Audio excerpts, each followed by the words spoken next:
Ako si Pong, sa agos ng buhay nagpatangay. Dahil sa hirap at sikap aking pamilya na tangay. Tanging kayamanan ko ang anak ko na mabait. Nagsusumikap magtrabaho upang gutom matawid. Ako si Wayne, anak ako ni Pong. Lumaki lang sa kalsadang paatras at pasulong. Aking ina ako'y iniwan sa ama ko mabait. Dahil sa kalagayan namin school ay pinagpalit. Pagtatrabaho kahit bata yan aking kinamulatan. Pasensya na anak kung di kita naalalayan. Kung nagsikap lang ako mamam mo di ka iiwanan. Buo sana tayo ngayon sa ating hapagkainan. Oo tama ka itay, pero wag mo nang isipin na mali ka kay inay. Dahil siya yung nang iwan sa atin. Hayaan mo anak hindi kita gaganunin. Kung iniwan niya man tayo yun ang di ko gagawin. Dahil namulat sa hirap ng buhay dapat na labanan. Nagsikap ng harap tumulak kahit mahirapan.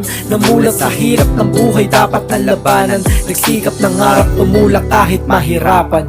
Kahit kung minsan may kadiliman sa bawat liwanag mo at daan. Sa pagtakbo mo sa liwanag, ito ang laging tatandaan. Kung masusugatan ay maghihilom, isipin na di na yan magtatagal.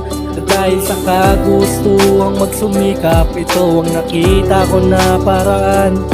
Isang araw biglang tumawag kababatang si Ernesto. Sumama daw kami, bibigyan niya kaming trabaho. Sumama dahil sabi malaki ang kitaan. Magmamaneho lang daw kami ng magarang sasakyan. Pagdating, sumakay pinaandar ang sasakyan. Nagtanong saan patungo, Dun daw sa eskwelahan. laking gulat paghinto yung lalaki pinuntukan. Nataranta sa aking takot, agad kong binilisan. Paghinto sa aming tahanan, inabot sa akin sobre. Ano yun pa? Bakit ganun? Bakit di mo sinabi? Mahirap tayo pa pero di tayo kriminal. Anak, hindi ko rin alam na ganun nang pupuntahan. Ilang buwan nang nakalipas na buhay na sa patay. Mas malaki na kinikita, dating malinis kamay. Ako si Wayne, taga-tumba, si Papa ang taga-maneho. Malinis kitaan, ngunit madumi ang trabaho. Paglabas uling trabaho bago magbago ng buhay. Alis na tayo dito, yoko ng ganitong buhay. Oo anak, huli na to, ito na yung huling trabaho. Prominanteng tao to, kaya't mas malaki yung sweldo. Pagbaba agad tinutok sa ulo, pinutungan.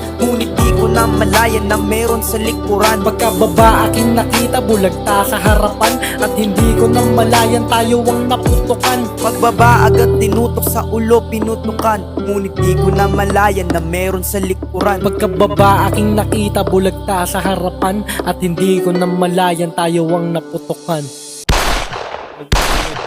Dalawang lalaki ang patay sa pamamaril sa Barangay Acacia, Malabon. Patay ang dalawang lalaking wanted sa shootout kontra sa binaril nilang pulis. Saksi si June Veneracion.